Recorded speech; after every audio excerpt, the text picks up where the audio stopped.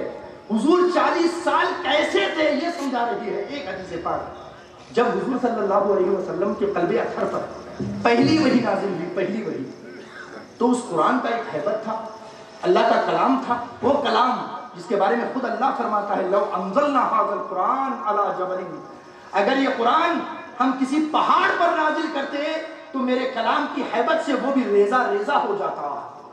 اور یہ صرف کہنے کو نہیں ہے ریزہ ریزہ ہو جاتا، ریزہ ریزہ ہوا ہے. کب ہوا ہے؟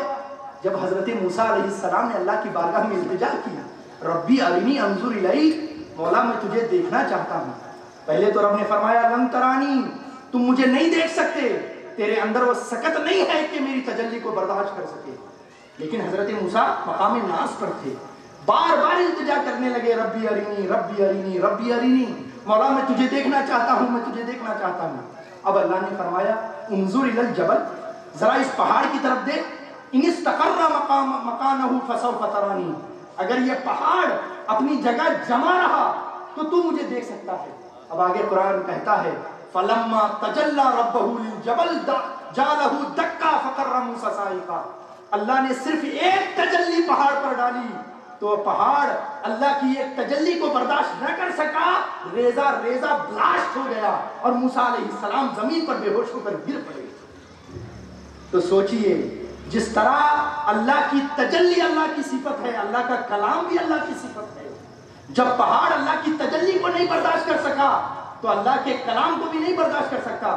یہ صرف حضور کے سینے کا کمال ہے کہ اس نے رب کے کلام کو اپنے سینے پہ برداشت کر لیا. یہ حضور کا کلام ہے، یہ اللہ کا حضور کا کمال ہے سینے کا کہ اللہ کے کلام کو اس نے اپنے سینے میں اتار لیا.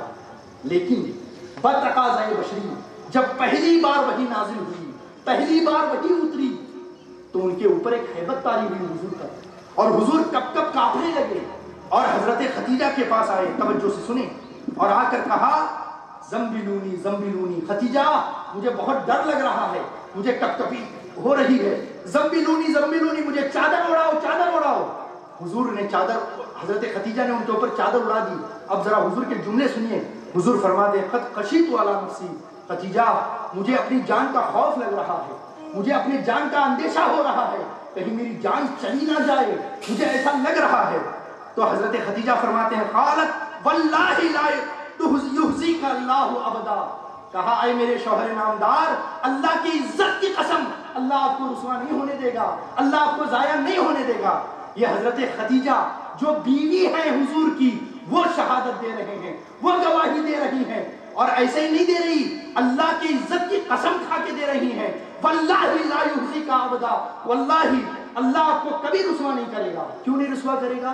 آپ نبی ہیں اس لیے، آپ بہت نمازیں پڑھتے ہیں اس لیے، غار ہرا میں چلا کرتے ہیں اس لیے. ان کو تو پتہ ہی نہیں آپ اللہ کے نبی ہیں، وہ تو صرف اپنا شوہر سمجھتی ہیں. اب ایز اے شوہر، ایز اے ہسبینڈ، اور وہ ایز اے بیوی، ایز اے وائف جو حضور کا اسٹیٹمنٹ دیتی ہے، یہ سب کے لیے سمجھنے کے لائق ہے. وہ بتاتی ہے حضور آپ کیسے ہیں، یہ ہمیں سمجھنے کی ضرورت ہے. وہ فرماتی ہیں واللہ لا یحزیک اللہ ابدا، میرے شوہر نامدار، اللہ آپ کو ضائع نہیں ہونے دے گا، اللہ آپ کو ذلیل و رسوا نہیں ہونے دے گا. کیوں؟ انک لتصل الرحم، اس لیے کہ آپ رشتوں کو جوڑتے ہیں، اس لیے اللہ آپ کو ضائع نہیں ہونے دے گا. تو حضور کے حضرت خدیجہ کے جملوں سے یہ پیغام مل رہا ہے، اگر ہندوستان میں اپنی دوبارہ عزتیں چاہتے ہیں، اپنے دوبارہ نام چاہتے ہیں، اپنا دوبارہ مقام چاہتے ہیں، حضور کی یہ سیرت اپنے اندر اتارنے والے بن جائیں. حضور کی پہلی صفت حضرت خدیجہ شہادت دے رہی ہیں انک لتصل الرحم، آپ رشتوں کے نبھانے والے ہیں. اور ہم کیا کرتے ہیں؟ بھائی بھائی کو پہچاننے والا نہیں ہے، بہن بھائی کو پہچاننے والی نہیں ہے، باپ بیٹے کو نہیں پہچان رہا، بیٹا باپ کو نہیں پہچان رہا.